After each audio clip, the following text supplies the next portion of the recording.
Saudações democráticas, meu nome é Fernando Pena, atual diretor da Faculdade de Educação da Universidade Federal Fluminense. Esse aqui é o canal Comunidade FEUF, um espaço que nós criamos para continuar os debates durante esse período de isolamento social. Estamos aqui hoje para a 10ª conversa com a FEUF. Nosso tema hoje é laicidade em tempos de negação das ciências. Estamos aqui hoje com o Rodrigo Borba, que é professor de Biologia e Ciências e doutorando do programa de pós-graduação em Educação da UF, a Mônica Waldhelm, espero ter falado corretamente, que é professora titular do Cefet, também de Biologia, e autora de livros didáticos, então é alguém que conhece bem esse tema que a gente vai discutir, né? E o meu colega, Regis Arguelles, que é professor da Faculdade de Educação, e todos fazem parte do OLE, do Observatório da Laicidade da Educação. Além dos debatedores, estamos aqui hoje com a Michele e o Mauro do Sensibiliza, que sempre nos ajudam a tornar as nossas conversas mais acessíveis. Bom, essa 10ª conversa com esse tema, né, Escola e Laicidade em Tempos de Negação das Ciências, é uma parceria com o OLE, o Observatório da Laicidade da Educação. E para apresentar um pouquinho agora o OLE, o Regis vai fazer uma primeira fala. Fica à vontade, Regis. Oi, gente. Oi, Fernando. Bom dia a todas e todos. Eu sou Regis, sou professor da Faculdade de Educação, como o Fernando disse, membro do OLE. Eu vou fazer uma fala bastante rápida, só para apresentar o OLE, aproveitar para divulgar uma série de lives que o OLE está organizando no mês de julho para discutir o tema da laicidade, né, e passar a bola aí para os debatedores, né? Mas antes eu queria saudar, né, o Fernando e todos que estão envolvidos com o Conversa com a FEUF, o Festival em Casa com a FEUF. É uma satisfação muito grande de participar, né? Eu estou muito feliz com o acolhimento e o alcance dessa ação, então dizer que eu estou muito satisfeito em participar, né? E essa é só uma, né, das outras que eu imagino que eu devo participar também, né? Falar um pouquinho do OLE, da história do OLE. O que é o OLE, né? O OLE é o Observatório da Laicidade da Educação. Ele existe desde 2007, ele ficou um tempo na UFRJ, coordenado pelo professor Luiz Antônio Cunha. Depois ele teve um momento de rede independente. Em 2019, o meu colega e grande amigo Zé Antônio Sepúlveda teve a feliz ideia de trazer o OLE para a Faculdade de Educação, né? E, nesse momento, o OLE congrega uma série de pesquisadores, né, de várias instituições, com diferentes abordagens em relação ao tema da laicidade, né? Instituições não só do Rio, né, do Brasil inteiro. Então, a gente tem um grupo muito amplo, muito diversificado. E para divulgar, nesse período de pandemia, né, o debate importantíssimo da laicidade e de outros temas que atravessam a questão da laicidade, o OLE está promovendo um conjunto de lives no mês de julho. Tá? Eu vou aproveitar esse espaço para também divulgar, né, essas lives. Né? Então, hoje, depois dessas 15 horas, né, nós teremos uma live às 19 horas, eu vou falar só o título, tá? Às 19 horas, cujo título é Chão de Escola, Teto de Igreja, Impasse da Laicidade no Brasil Religioso. Né? No dia 16 de julho, teremos debates do OLE discutindo racismo religioso. Tá? E no dia 21 de julho, teremos laicidade, ensino religioso e questões de gênero na escola. Como é que você faz para acessar? Como é que você faz para acompanhar essas lives e participar? Vai na nossa página no Facebook, www.facebook.com/oleuf. Lá tem a programação das lives e o link para o YouTube, para as plataformas que a live será transmitida. Também convido a todos a acessar nossa página do OLE, nossa página que está sediada na UF, né? ole.uf.br. Lá também consta a agenda de lives e uma série de outras informações, documentos, mídias sobre o OLE. Eu queria também só reafirmar essa posição da laicidade, né? Apesar da laicidade ter uma abordagem muito ampla, o tema da laicidade na educação nos é muito caro, porque entendemos, né, de forma bastante sucinta, que o espaço público, especialmente a escola pública, não é um lugar de proselitismo religioso, não é o espaço, né, de discriminação religiosa. Então, isso é o que move os diferentes pesquisadores, professores que estão envolvidos no Olé. E é com muita alegria que a gente tem essa live hoje, né, para discutir um tema tão importante quanto o negacionismo científico, o avanço conservador no ensino das ciências, né, da ciência biológica e das ciências como um todo. Eu, como professor de história, também sinto muito isso, né, o negacionismo, né, as fake news, como isso afeta o nosso trabalho, né, de vários colegas como professor de história e de políticas de educação. Então é isso, gente. Eu queria desejar um bom debate. Vou passar a palavra para o Fernando, para que o Fernando toque aí essa conversa. Tá? E os encontro no nosso debate posterior, após a fala. É isso, gente. Obrigado. Uma boa tarde. Muito obrigado, Regis. Regis já tinha avisado a gente, ele tem um outro compromisso, vai ter que sair rapidinho, ele volta depois no debate no Google Meet. Então é isso, Regis. Valeu, um abração e até daqui a pouco. Bom debate. Tchau. Valeu. Agora fico aqui com o Rodrigo e a Mônica. Vamos começar então com o Rodrigo para começar a nossa conversa aqui. Rodrigo, fala um pouquinho, até pensando no que já vinha acontecendo antes da pandemia, antes do isolamento social, como é que essa questão religiosa ela já impactava, né? Porque a gente está falando de laicidade, como falou o Regis, é entender como o grupo questiona o proselitismo religioso dentro das escolas. E acho que, além do proselitismo religioso feito pela instituição, também tem as vertentes religiosas, as crenças religiosas que chegam com os alunos, né, que é outra faceta desse debate. Como é que tudo isso já vinha impactando, né, no caso vocês são professores de ciências e biologias, como é que isso já vinha impactando o cotidiano das escolas? Boa tarde, pessoal que está aí acompanhando esse debate. Boa tarde, Fernando. Boa tarde, Mônica, nossos intérpretes. Antes de responder, eu queria muito agradecer essa oportunidade de estar aqui com vocês, nesse espaço prazeroso de conversa, na minha casa, né, que é a Faculdade de Educação da UF. Bem, Fernando, essa questão da laicidade na educação, ela é um ponto crucial para o ensino de ciências, né? Já diversos autores, inclusive aqui da própria UF, com a professora Sandra Selles, já vem já de algumas décadas, né? Principalmente nos anos 2000, né? Primeira década desse milênio, indicando como que a laicidade ela é um pressuposto fundamental para a gente poder trabalhar alguns temas que são sensíveis, socialmente agudos, controversos, como questões de gênero, ensino da teoria evolutiva sobre a origem da vida. Então a gente vem percebendo que numa escola que não é laica, uma escola onde existe proselitismo religioso, onde algumas religiões se hegemonizam sobre outras ou sobre a não prática religiosa, o trabalho com esses tipos de conteúdo, com esses conhecimentos científicos, ele acaba sendo muito afetado, né? Cria-se um mal-estar dentro da sala de aula, criam-se disputas, criam-se mal-estares que são velados, como diz o professor Pedro Teixeira, né? Então, a laicidade é um pressuposto para a gente poder ter uma educação de fato democrática, crítica, emancipatória e científica.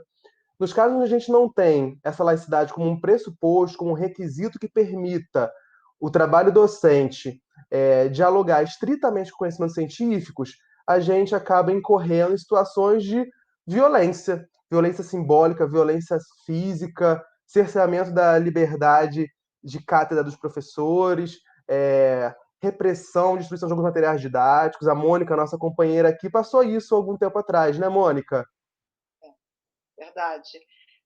E aí a censura foi em cima da sexualidade, mas está dentro do contexto, né?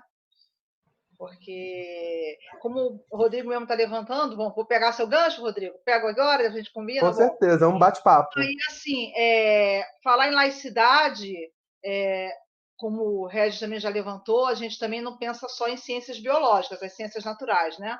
Esse negacionismo que está levando pessoas a relativizarem se ocorreu ou não o Holocausto, né? Se ocorreu ou não a ditadura, quer dizer, se a Terra é plana ou não, e aí a gente, ciências e geografia juntos, né? Coisas que a gente não podia imaginar até certo tempo que o professor de ciências, geografia e outras disciplinas teria que lidar em sala de aula. De novo, de trazer essa discussão para a sua escola. Mas fico pensando se esse impacto, que esse proselitismo, né, esse desafio à laicidade que vem se acentuando nos últimos tempos, se ele não tem a ver também com uma desconfiança em relação à ciência, que é uma coisa que até pesquisas, uma pesquisa da Fiocruz sobre a percepção da ciência, né, que a população tinha em relação à ciência e aos cientistas, se essas coisas não estão imbricadas. Quer dizer, há sim uma pressão religiosa, a gente tem uma bancada religiosa muito forte, que tem impacto na implementação de políticas públicas, vide a BNCC, né?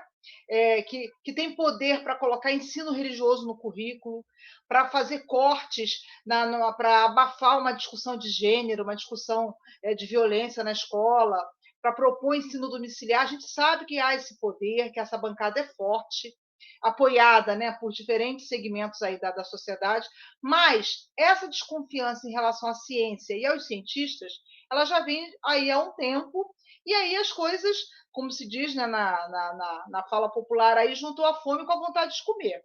E nós temos que fazer aí um meia-culpa e repensar se os nossos currículos, né, Rodrigo, se a gente, ao longo desse tempo aí, essas últimas décadas, se todo professor, se todos nós temos nos preocupado em contextualizar historicamente, em mostrar que a ciência não é neutra, não fazer da ciência aquele discurso de verdade absoluta. Hoje em dia, não basta chegar para alguém e dizer assim: isto é científico, isto está provado cientificamente. Isso não convence mais ninguém, gente. Pelo contrário, para algumas pessoas, cria uma situação de desconfiança imediata. E aí isso já alimenta teorias conspiratórias, né? As pessoas já começam a ver a vacina como dominação, tudo. E aí, não preciso nem dizer, essa disseminação das redes sociais, aplicativos, tudo que está no WhatsApp da família virou verdade, né? Então, a gente também tem que lidar agora com esse novo cenário, esse cenário em que se eu quiser agora, nesse momento, produzo um PowerPoint, coloco um fundo musical impactante, pá, lanço no mundo. E se for bem feito, e se for sensibilizador, tem mais chance de tocar aquele meu aluno do que se eu chegar na sala de aula, né, com aquele meu discurso de a ciência, tudo que a ciência diz é a única verdade absoluta. Então, agora acho que a coisa complicou. E na pandemia isso se potencializou, né, Rodrigo? Com certeza, Mônica. É uma dimensão que você está trazendo bastante assim inquietante, né? Que a gente pode pensar diferentes caminhos para essa discussão. Primeiro que a ciência fez falsas promessas no passado, né? A gente sabe que a ciência está relacionada ao progresso científico a muitas benesses, a muitas coisas boas, que não foram democraticamente tornadas acessíveis à grande população, né? Então, assim, a gente vive agora um momento de pandemia. Quem serão os primeiros a ter contato com uma vacina ou com algum medicamento para combater o novo coronavírus? Serão as pessoas com melhores condições financeiras, né? O capital ele vai ali fazer um fruto.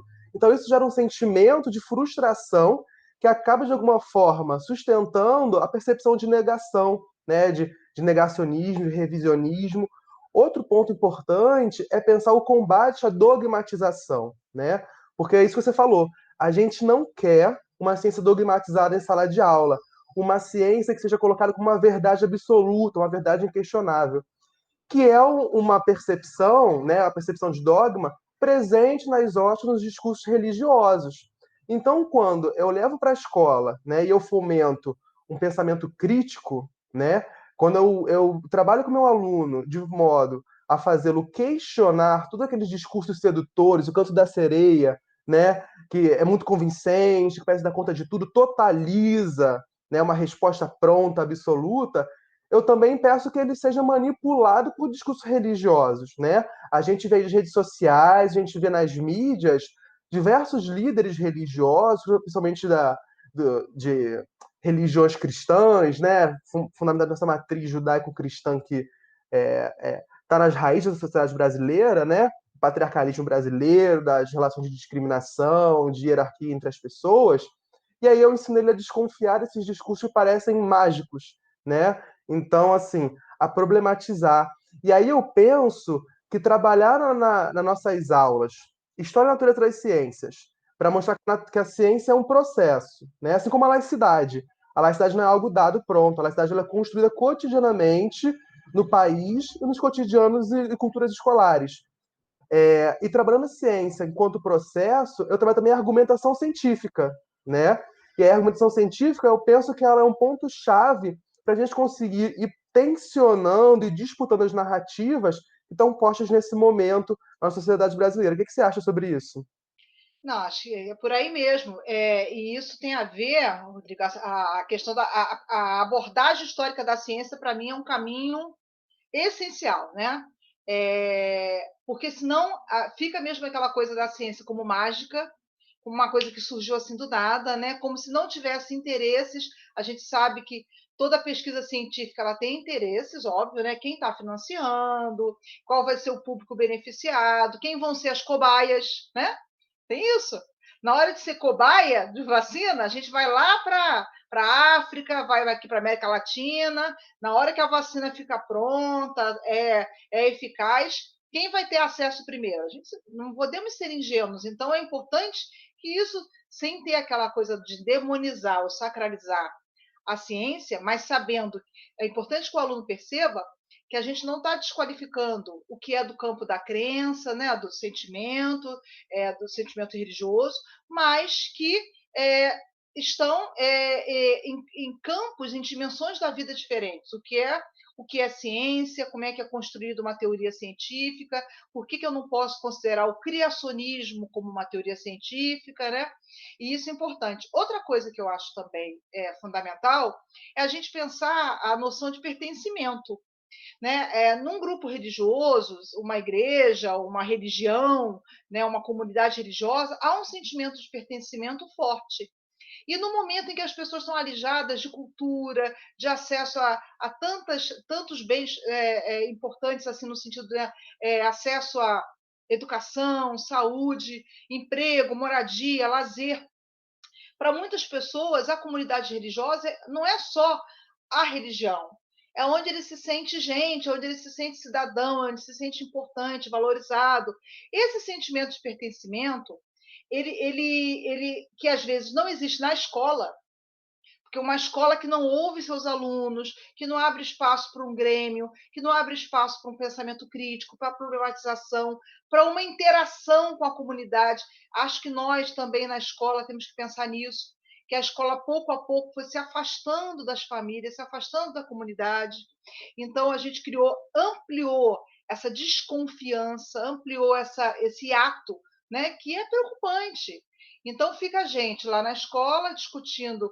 Vamos combinar? Se a gente for falar de origem da vida de forma descontextualizada, para o aluno acreditar, entre aspas, aí também vai ter que ser questão de fé, né?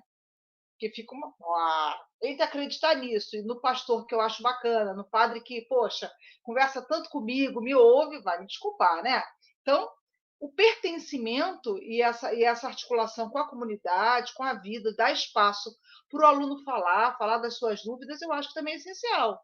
É uma coisa que a gente, professor, tem que pensar, e sem isso, eu me lembro como já me incomodava, muito antes de eu ser do Olé, eu chegar numa escola, todos os murais com frases da Bíblia. Frases de Paulo Freire não tinha, mas frases da Bíblia tinha. E hoje eu sou casada com um judeu, ateu, e eu vejo como eu cresci ouvindo que o Pai Nosso era uma oração universal. Então, me chocou muito recentemente eu estar numa universidade estadual, não aqui no Rio, fora, num encontro de biologia, e a coordenadora puxar um Pai Nosso, para dizer assim, não, vamos puxar aqui uma oração universal para abençoar o nosso encontro, e ela fazendo aquilo sem nenhum sentimento de estranheza e nada, e as pessoas também não. Falei, gente, será que só eu que estou... E olha que eu sou cristã, eu me senti extremamente desconfortável, mas essa discussão, essa reflexão, a gente não pode naturalizar.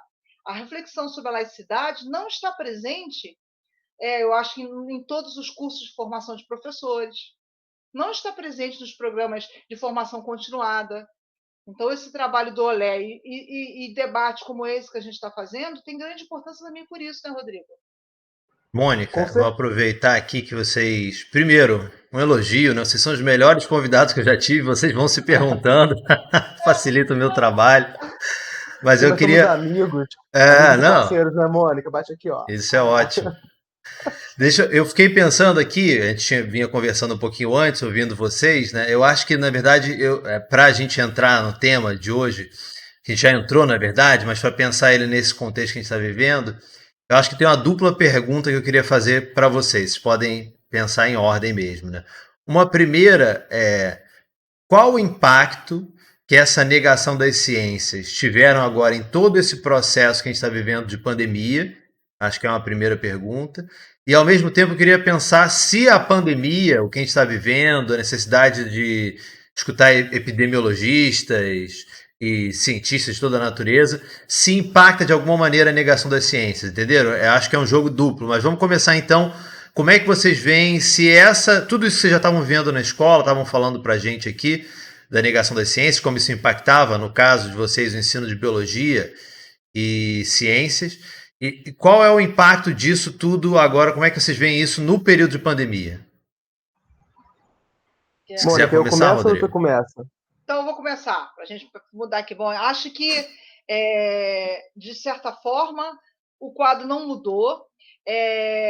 Esse sentimento, esse negacionismo científico, ao meu ver, ele se potencializou na pandemia. Por um lado, num primeiro momento, pode parecer que, com tanto cientista falando, né, que a gente tivesse assim puxa, de repente agora as pessoas vão abrir os olhos para a importância do conhecimento científico, né, da OMS. Não, pelo contrário, eu acho que a coisa ficou como estava ou piorou, pelo menos a minha percepção. Um agravante disso é o fato da gente estar afastado. Então, nós estamos tendo que nos comunicar com os nossos alunos, né, usando recursos que muitos professores a gente está brigando para poder fazer aí educação à distância, ensino remoto. Então já está sendo, os currículos já estão sendo tocados aí de uma forma precária. Crianças que não têm, alunos que não têm acesso, crianças e adolescentes, à internet adequadamente, ou quando tem de uma forma bem precária, limitada. Então, no momento em que nós, professores e a escola, estamos afastados dos nossos alunos, dessa oportunidade de fazer projetos, fazer debates, a gente usa as mídias, mas com certa dificuldade, os professores estão lidando também com essa dificuldade. Ao mesmo tempo, tem uma enxurrada de informações que se misturam, é assustador, né? Como eu sou casada com médico, meu filho é estudante de medicina também, então eu tenho acesso, são médicos estudiosos, eu tenho acesso a informações que eles vão me atualizando sobre o que é publicado em jornais científicos, estudos duplo cego, estudos randômicos. Ao mesmo tempo, eu vejo a indignação deles e eu recebo do meu WhatsApp mensagens do tipo: tem um médico top de um hospital, é assim mesmo a expressão, um médico top de um hospital top de São Paulo, que disse que o protocolo é esse, que cloroquina com ivermectina. E aí, vejam só, o negacionismo ele vem de uma outra forma. Vem assim: a ciência está escondendo da gente fatos. O governo está. Não o governo brasileiro quer mostrar. É assim, né? O discurso é esse. O governo, a OMS, a ciência está querendo esconder da gente que, na verdade, não é o vírus, é uma bactéria. Que, na realidade, esse remédio, cloroquina, é super eficiente, sim. Então, Fernando, eu vejo assim, há um negacionismo com um novo revestimento. Agora é o negacionismo de informações científicas com pseudo-informações, sabe? Com um discurso científico para dar aquela força. Então, no lugar de se dizer assim, algumas pessoas continuam insistindo isso não existe, o vírus acabou. A gente viu aí os bares lotados no Rio de Janeiro e pessoas dizendo, o vírus acabou, a pandemia não existe, isso é besteira, existe isso. E existe agora também esse discurso revestido de uma... É assim, eu vou combater a ciência com ciência, só que não é ciência. É um falso discurso científico, né? Então, acho que com a pandemia, a gente está vendo esse fenômeno agora, né? esses discursos de pós-verdade, eles já perceberam que para ter mesma força, né, em alguns momentos se apela, né? Você vê o presidente dizendo que está com Covid, estou usando aqui a cloroquina, e aí imediatamente acho que dão um toque para ele, olha, não, eu sei que não tem evidência científica, mas eu acredito na cloroquina. Quando alguém diz assim, eu acredito na cloroquina, né? É uma questão de fé você usar um medicamento porque você acredita? Quer dizer, as coisas estão muito emboladas, né, Rodrigo? O que você É, acha? a gente está vivendo um momento, eu acho que mundialmente, né, de restauração conservadora. Pensando aqui junto com o Michael Apple, né, onde a gente tem os grupos do empresariado, neoliberalismo, ultraliberalismo, conversando, né, em parceria, uma simbiose macabra com os grupos conservadores e neoconservadores, né? Então, se por um lado vem o discurso gerencialista em prol da eficácia, da eficiência, da gestão, por outro lado, a gente tem os discursos comportamentalistas, moralistas, que querem formatar corações e mentes, né? E essa associação gera isso, gera uma apropriação equivocada, uma apropriação maldosa, maliciosa, perversa, eu diria, dos termos científicos, dos discursos científicos, recortes feitos, né, sem qualquer tipo de fundamentação ou de bom senso científico, para tornar esses discursos mais convincentes, né? E aí, Mônica, isso que você falou de uma pedagogia do afeto, a pedagogia da escuta em sala de aula, eu acho que pode ser um importante antídoto para esse negacionismo. Eu tenho apostado muito nisso, numa pedagogia que olhe para o sujeito, escute suas narrativas, dê abertura à experiência que esse estudante tem, que essa família tem, e a partir daí construir o trabalho pedagógico. Por exemplo, numa escola onde eu trabalho, estou conseguindo trabalhar com ensino remoto, são estudantes que têm acesso à internet, a toda a infraestrutura, um suporte familiar e logístico que possibilita isso, né? Tem esse privilégio. Eu tenho vários pais, mães, tias, avós assistindo as minhas aulas de biologia. Eles entram, né, por curiosidade. Eu desconfio que no começo eles estavam para ver o que o professor de biologia estava falando, né? Uma coisa meio assim, vamos ver o que ele está fazendo. Professor doutrinador. Será que ele está doutrinando? Será que ele quer transformar o meu filho em uma filha, né? É, mas agora eles entram e fazem até pergunta. Então, assim, até interpretação de exame de Covid, eu já fiz em sala de aula ao vivo, É mesmo, sabe? é? Que loucura, que bacana. Então, assim, é interessante a gente pensar que, por um lado, as famílias também, né, quando elas estão conseguindo compreender a importância que o professor tem, né, que o professor é uma pessoa, o Antônio Nova fala sempre isso, o professor é uma pessoa, eu repito, e aí existe essa identificação de humanidade. Olha, meu filho, eu e o professor do meu filho, passando dificuldade nesse momento, estão respeitando a quarentena, estão ficando doidos, a barba está crescendo, o cabelo está ficando todo esculhambado.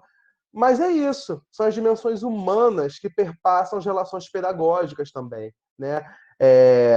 Então eu acredito que também é um desafio, também existem oportunidades bastante interessantes da gente mostrar o valor social da ciência e as funções sociais da escola, que às vezes a gente, na correria do cotidiano escolar, a gente não para pensar também, né? Quem trabalha em 4, 5 escolas, dá aula para centenas de alunos, tem que fechar um monte de diários. Às vezes é difícil mesmo a gente parar e pensar, bom, qual o valor social do trabalho que eu desempenho enquanto educador em ciências, né? Enquanto professor de biologia, né? Ou então enquanto sujeito social mesmo, né? Enquanto ser humano.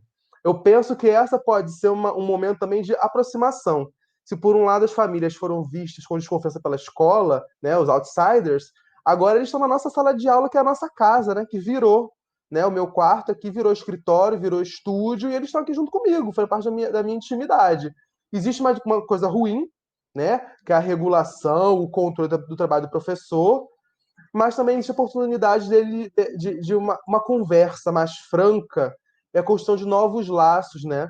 Talvez seja a hora da gente pensar, poxa, vamos reinventar, eu não gosto muito desse termo, né? Ah, vamos reinventar para o novo normal, mas é que eu digo reinventar no sentido docente, né? Uma inventividade docente, com criatividade, com esperança e com coragem, as relações pedagógicas. Eu acho que é um momento para isso. E aí a gente vai conseguir combater o dogmatismo, vai conseguir problematizar essa restauração conservadora que vem silenciando discussões importantíssimas e que são cada vez mais ciências, como eu já falei, o ensino da teoria evolutiva, as relações afetivos sexuais também, as questões de gênero, tudo isso, a biodiversidade que vem sendo devastada, destruída, e aí agora a gente falar sobre a Amazônia, coisa de esquerdista, crítica de desmatamento, é coisa de esquerdista, comunista, né? Então são coisas de ir pensando, né? Mônica, acabou que o Rodrigo fez menção, e eu conheço a história, ele conhece também, mas acho que nem todo mundo que está nos ouvindo conhece. Você podia contar um pouco o que aconteceu com relação ao seu livro didático, a tentativa de censura, que eu acho que ajuda a entender todo esse debate que a gente está fazendo. Tá bem.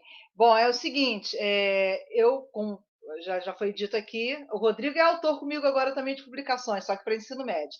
O que aconteceu, que eu vou contar, foi com a minha coleção, eu sou coautora de livros didáticos de ciências de Fundamental 2, né? E aí, séries finais. Há 3 anos atrás, em Rondônia, em Ji-Paraná, e uma cidade que eu já estive lá fazendo um trabalho com professores anteriormente, com uma outra edição do livro. Eu fui surpreendida foi protocolado no Ministério Público um abaixo-assinado de cerca de 300 pais, bastante, né? Eu acho que não foram só pais, pegaram a comunidade. Acho que foram 300, ou menos um pouco, mas mais de 100. De um abaixo-assinado capitaneado por um vereador evangélico, estou dizendo aqui porque ele se apresentou assim, tá? Ele fez questão de mostrar na mídia que ele era um vereador evangélico, da bancada evangélica local, e que ele estava tomando para si aquela missão importante. A questão foi, assim como o Rodrigo está falando, a nossa sala de aula agora está aberta, né? O aluno estava lendo o meu livro em casa, fazendo um trabalho que a professora tinha passado, uma escola pública adotou o livro ele é do Programa Nacional do Livro Didático, tinha sido aprovado pelo MEC, então estava sendo usado numa escola pública. E o garoto lendo o livro de 8º ano, que tem a parte de sexualidade, que é uma parte que eu escrevo como coautora, né?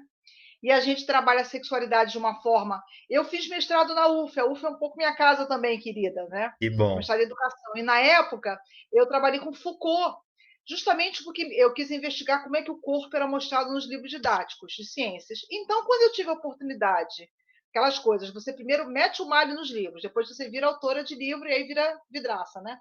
Mas eu sempre leio todas as críticas de livros didáticos, que para mim são importantes. Mas a minha estranheza, eu tentei meio que fazer diferente no meu livro, que o meu livro ele mostra o corpo inteiro, o corpo no seu exterior, porque eu sempre me incomodei com o fato da gente só estudar o corpo em raio-x, fragmentado, por dentro, e aí o aluno depois não se reconhecer naquele corpo. Então, quando a gente vê uma moça no Big Brother dizer que ia colocar um absorvente interno para não urinar, né? Eu me lembro desse fato, né? A gente vê como há uma desconfiança, um desconhecimento em relação ao corpo que a gente às vezes não mensura. Então eu tive essa preocupação sempre. Então no meu livro, além de tratar a sexualidade muito além do biológico, eu falo das mídias, falo dos papéis sociais, de estereótipos, de gênero, mesmo que agora com a BNCC tentando abafar a discussão, a gente manteve essa discussão. O fato é que lá tem, nesse livro, desenhos de corpos. E aí tem desenho de pênis, tem desenho de vulva, que agora é pudendo feminino, o nome é horrível, né? Mas é esse o nome agora. Pudendo feminino. Ninguém vai dizer, meu pudendo feminino, mas eu, como professora de ciências, tenho que colocar lá no livro. Aí, então, tem lá o pudendo, tem o pênis, tem a camisinha. Não posso falar de camisinha se o pênis não estiver ereto, porque está errado. Ninguém bota camisinha com pênis flácido. Se eu sou professora de ciências, eu tenho que ensinar, né? Bom, o fato é que aquilo, a mãe, quando olhou o livro, ficou chocada. Foi e aí, Fernando, é uma coisa assim que mostra que começou a desvelar muita coisa. Tipo, ela se incomodou primeiro com a imagem do desenho do pênis. Depois ela leu a entrevista de um ginecologista que dizia que virgindade não devia ser uma questão de moda, que virgindade, a opção em começar a vida sexual é de cada um, que a gente não tem que se sentir pressionado ou não. E ela interpretou isso como eu dizendo que virgindade estava fora da moda. E que, então, os alunos deveriam perder sua virgindade. Olha só, aí a coisa vai desenvolvendo, né? E quando o médico dizia assim, o discurso médico, né? Que sexo tem que ser prazeroso e bom para os dois. Aí que ela pirou de vez. Como que o sexo pode ser prazeroso? O que eu estou querendo colocar na cabeça das crianças? Imagina. E aí a coisa tomou um vulto. Imagina os professores acuados, tiveram que parar de usar o livro, por enquanto, momentaneamente.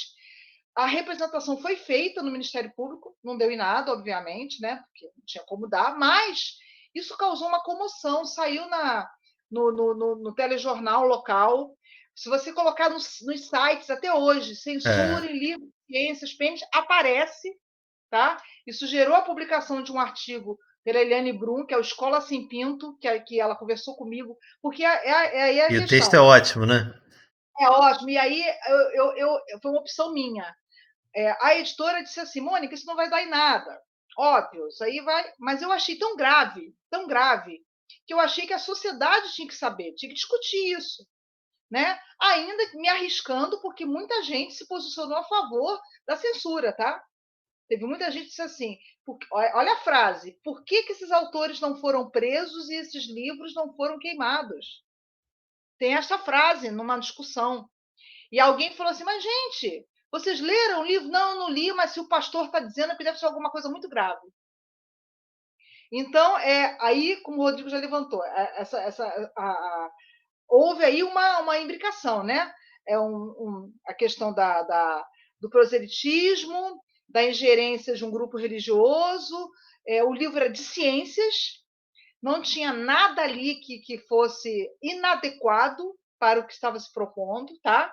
É um livro autoral, alguns autores optam por fazer o ensino mais formal. Eu gostaria até de fazer diferente, mas ainda estou presa a algumas limitações, tá? E aí eu tenho que assumir, são limitações de curriculares, por pressões políticas, né, e do Ministério da Educação, e também mercadológicas, porque se eu também fizer um livro como eu gostaria, posso te garantir que muitas escolas não adotariam por pressão de grupos religiosos. Porque eu Mônica, já tive isso em outras escolas confessionais, já tive esse problema. deixa eu aproveitar agora, sempre que eu falo nisso, eu queria avisar, para quem não sabe, ou então reforçar, que esse ano a gente já teve várias decisões do STF suspendendo leis antigênero pelo país inteiro. Então a primeira, se eu não me engano, esse ano foi a de Novo Gama, Goiás, que era uma lei antigênero e que caiu. Então, mas depois dessa nós tivemos outras decisões do Supremo. Então é importante destacar aqui para os nossos, quem está nos acompanhando, nossos espectadores, que isso é algo que agora já está, inclusive, resolvido no plano legal, né? O Supremo já está suspendendo e criando aí jurisprudência para que todas as leis que questionem a discussão de gênero sejam suspensas. Então, deixar claro que, como você bem disse, né, é um tema que deve ser trabalhado e que não existe nenhuma proibição no Brasil que se sustente, que mantenha isso, né?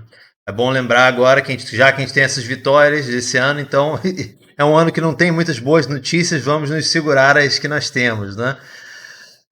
Rodrigo, então ela falou no campo do livro didático, você consegue narrar para a gente, discutir um pouquinho casos semelhantes que tenham acontecido nas suas aulas? Então, Fernando, nunca aconteceu uma situação de conflito colocado, né? Eu acho que é muito por conta do próprio jeito como eu trabalho essas questões mais controversas. É, Então, por exemplo, quando eu vou trabalhar, eu trabalho numa escola confessional, evangélica.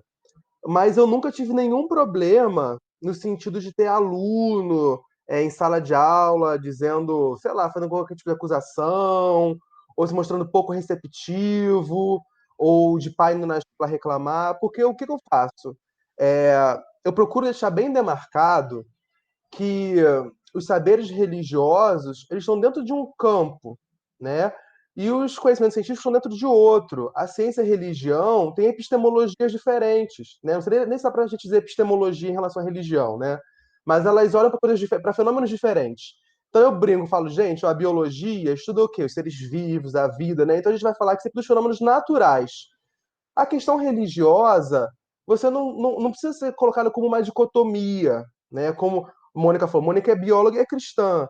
Eu sou biólogo e sou cristão. A gente não precisa entender isso como algo, uma oposição diretamente, né? Quando a gente olha para as duas coisas, para a ciência e para a religião, de forma não dogmatizada, a gente consegue perceber que elas estão olhando para coisas distintas, né? A ciência para os fenômenos naturais e a religião para os fenômenos sobrenaturais, para aquilo que a ciência não daria conta de explicar, porque ela também não vai se perguntar sobre, por exemplo, se Deus existe ou não, né? A ciência não vai ficar perguntando os porquês.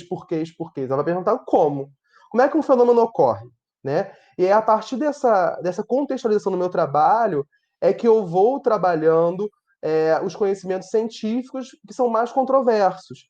Quando eu vou trabalhar, por exemplo, educação afetivo-sexual, que o nome já fala, não é apenas sexual, é também afetivo. Então, eu busco ouvir os meus estudantes, eu busco ouvir minhas alunas, porque às vezes a sala de aula é o único espaço onde elas podem perceber abusos, podem perceber violências, podem perceber diversas situações que no cotidiano são naturalizados, né? Não tão, geram incômodo, mas elas muitas vezes não se percebem como vítimas de algum tipo de agressão ou de violência.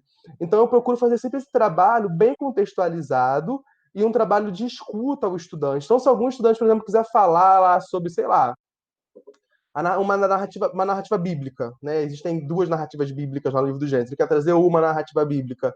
Eu não vou censurar ele, não vou dizer, olha, que aula de biologia, eu sinto muito, vai lá para sua igreja. Eu vou conversar com ele, vou tentar mostrar que a escola ela não pode privilegiar apenas as narrativas cristãs. Então, eu vou convidar, vamos então fazer um trabalho para ouvir outras narrativas. Como é que os indígenas, né, suas diferentes tribos e etnias trabalham essa questão? Como é que religiões de matriz africanas, religiões orientais, né? E aí eu tento fazer um trabalho étnico, né, étnico-cultural, intercultural, para eles poderem perceber que assim existem nuances, diferentes formas de explicação sobre a origem da vida, sobre, né? Agora, o que eu faço, o que eu tenho cuidado de fazer também é deixar bem claro o que é uma teoria científica e o que é pseudociência. Então, assim, criacionismo não é ciência, design inteligente não é ciência, né? Pode, como a Mônica falou, ter até de palavras bonitas, congressos, grupos de pesquisa em algumas universidades, porque a gente sabe que existe, museu, etc. Mas é pseudociência. Então eu tento demarcar tudo isso com respeito, com cuidado. Senão acontece isso, senão ele vai falar assim, meu professor não me compreende, ele não me ouve, ele debocha de mim, ele ironiza, ele está jogando. Aí a gente não pode esquecer que a escola não é a única instância de socialização na nossa sociedade. Né? Ele socializa na família, na igreja, sei lá, em outros espaços. Então ele também não pode. E assim, a família e às vezes a igreja, elas vão ser agências que precedem a escola, né? Sim. Então não dá para gente fazer um trabalho que vai fazer gerar um mal-estar tão grande no aluno que ele pensa assim, cara, o professor quer que eu jogue fora toda a minha bagagem, tudo aquilo que eu sei, que eu acredito, não. É um trabalho de conversa, né? É um trabalho que a gente vai fiando e mostrando ali, ó, até onde vai o conhecimento científico e onde vai o conhecimento mitológico, que a religião é do âmbito mitológico, não é do âmbito científico. Então eu busco sempre deixar isso bastante é, demarcado, né? É. Importante isso, até, Fernando, que o Rodrigo levantou, trazer esse trabalho das cosmogonias, né, Rodrigo? Mostrar Isso. como que diferentes culturas, e não necessariamente religiões, diferentes culturas trazem essas explicações para a origem do universo, a origem da vida, né? E até para poder abrir o quadro de referências culturais. Porque currículo, que a gente está falando aqui, só reforça o que a gente sempre discutiu, que currículo é um espaço de poder, de embates. Não à toa, por que a gente tem um poder aí, né? Essa bancada religiosa tem um poder que está impactando, chegou lá na escola, né? Chegou nos currículos escolares. Então a gente está tendo aí essas forças, esses embates que a gente não pode fugir, tem que ter um enfrentamento. Agora, como o Rodrigo falou também, se eu simplesmente, não, aqui em sala de aula mando eu, é isso aqui que eu vou anular qualquer sentimento de pertencimento desse aluno e aí mesmo que ele não vai ter, não vai se sentir parte, não vai ter coragem de falar, de se abrir, de escutar, ou vai fazer como muitos alunos fazem. Na prova de biologia, ele responde o que o professor de biologia quer que o professor quer ouvir, né, para acertar a questão. mas não traz aquilo para sua reflexão pessoal, não provoca nele nenhum movimento de repensar nada. E aí eu não estou falando que é nosso objetivo anular crenças. Cada um vai lidar com isso da melhor forma. Né? Como ele falou, eu sou cristã espiritualista, e sou bióloga, e sou cientista, e eu já tenho 53 anos, aliás, 54, esqueci a idade nova, e eu já criei meus mecanismos para tentar entender o mundo do meu jeito, coisas que para um jovem, uma criança, é complicado. Imagina o conflito interno que deve se dar, né, Rodrigo? Como é? Eu ouvi o Rodrigo, meu professor, que eu adoro, que eu confio, e aí vou lá na igreja, ouço. Então, como articular isso? Isso aí deve causar um sofrimento até. Né? Então, é importante que os currículos de formação de professores tragam essa discussão. Agora, independente disso, a gente tem que lembrar que a escola pública tem que ser laica. E aí isso não pode ser relativizado. Não pode ser uma questão de opinião do professor. Né? É como eu digo, não está no nível de opinião, então não está nesse patamar. Como racismo, como homofobia. Né? Isso aí não está no patamar de opinião. Então é importante que não se trata de criminalizar, a gente não quer aqui judicializar ainda mais as relações na escola do que já estão sendo judicializadas, né? Professor sendo processado, e agora, né, tem todo esse cerceamento, mas a gente tem que saber o que está no nível da opinião e o que né, o que tem que ser observado, principalmente em escolas públicas. Né? Acho que é um equilíbrio aí difícil, né? Acho que faz parte da docência, né?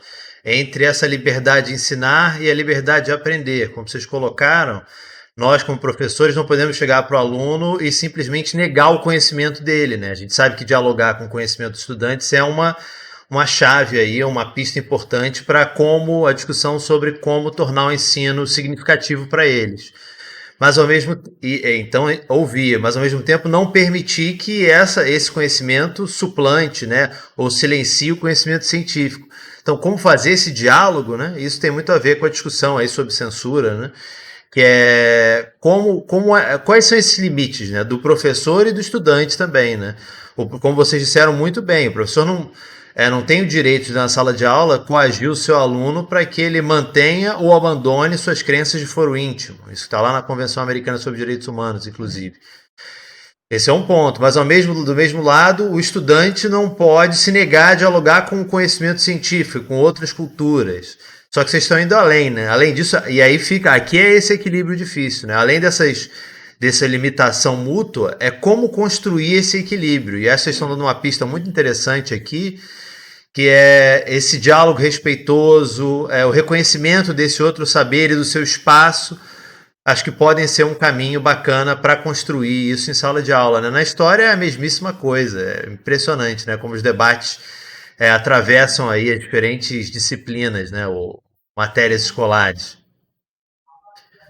Mas, eu acho que... Fala, Rodrigo. A escuta é sempre um Diga, fala, caminho, né, Rodrigo? Só que a escuta é sempre um bom caminho. É resgatar essa dimensão humana da pedagogia, né?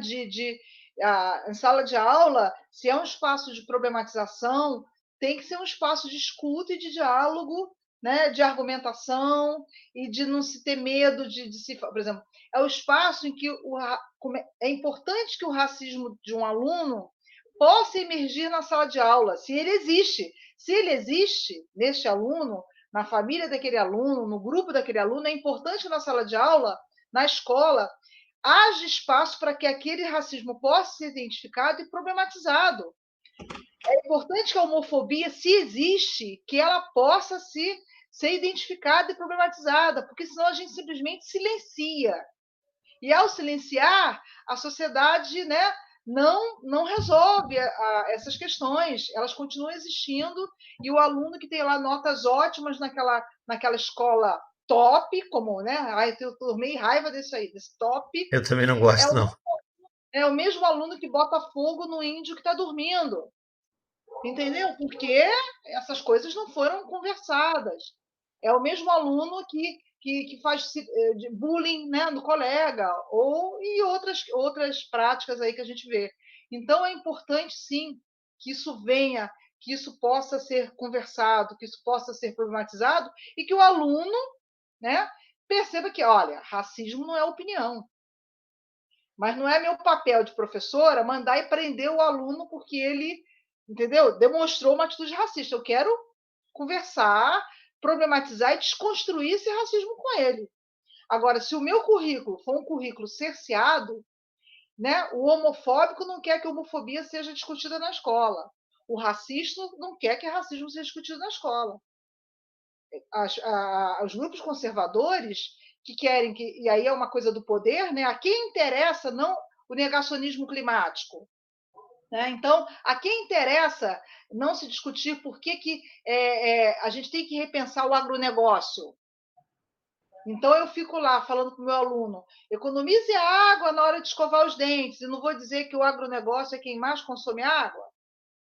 Pô, gente, eu tenho que trazer essa questão. Não estou aqui fazendo o discurso de vamos explodir todas as instalações. Ninguém está falando isso. Mas é uma questão e tem que ser trazida. Então, a quem interessa dizer que não existe agravamento do efeito estufa? A quem interessa dizer, né, que a indústria petrolífera, que o combustível fóssil é preocupante?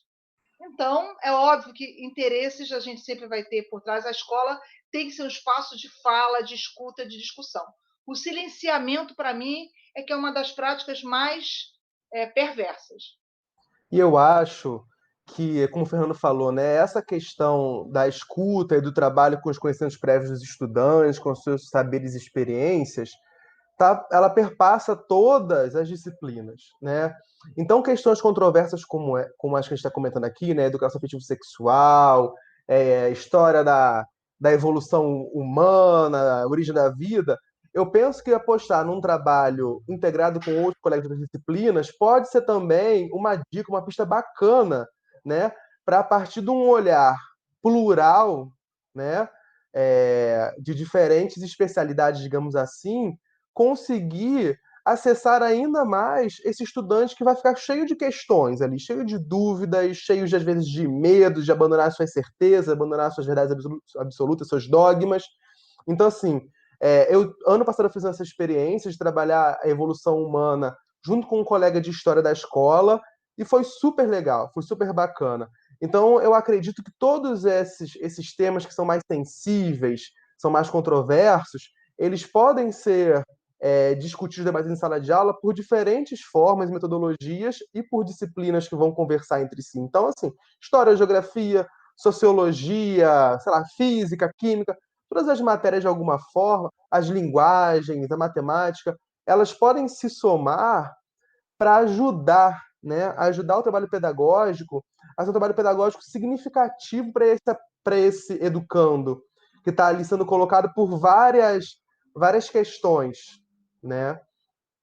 Então foi Muito isso que me bacana. ocorreu aqui ouvindo vocês. Pessoal, olha só, estamos chegando aqui no nosso teto, né? Agora acho que na verdade não acaba. A gente agora vai conversar com quem está nos ouvindo até agora. Então, só para lembrar alguns elementos, esqueci de falar no início, a 10ª conversa com a FEUF, ela faz parte do festival Em Casa com a FEUF. Acho que todo mundo está acompanhando aí. Tem a página do Em Casa com a FEUF no Facebook. E então, muitas pessoas se inscreveram. Durante agora o nosso debate, eu vou abrir uma sala agora no Google Meet, o link que vai estar ali no chat, a gente está conversando ali, eu vou colocar o link para vocês. E eu vou passar a lista de presença lá na sala no Google Meet, ok? Então, só para ficar o registro aqui no vídeo, agradecer muito a Michelle e ao Mauro, que ajudaram a gente a tornar essa conversa mais acessível. Agradecer, deixar o registro aqui também do agradecimento à Mônica, ao Rodrigo e ao Regis, e todos parte do OLE. Essa 10ª conversa, então, foi uma parceria com o OLE, o Observatório da Laicidade na Educação, que agora está lá na UF. E é isso, vou colocar o link aqui do lado, a gente se vê agora lá no Google Meet, hein? Um abraço para todo mundo e até a próxima. Até já, pessoal. Até já.